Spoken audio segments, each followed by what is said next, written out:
Lucky channel వీక్షకులందరికీ నా హృదయపూర్వక శుభాభివందనములండి. ఈ నెల దేవుని వాగ్దానము. గత నెలంతా కాచి కాపాడిన దేవునికే మహిమ కలుగునుగాక. ఈ నెలంతా కూడా కాచి కాపాడుతున్న దేవునికి స్తుతులు స్తోత్రములండి. ఈ నెల దేవుని వాగ్దానము యెషయా గ్రంథం 9వ అధ్యాయము 7వ వచనము.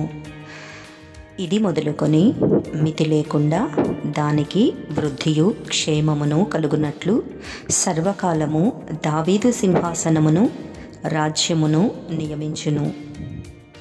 న్యాయము వలనను నీతి వలనను రాజ్యమును స్థిరపరచుటకు అతడు సింహాసనాసీనుడై రాజ్య పరిపాలన చేయును. సైన్యములకు అధిపతియగు యెహోవా ఆసక్తి కలిగి దీనిని నెరవేర్చును. ఆమేన్, ఆమేన్, ఆమేన్.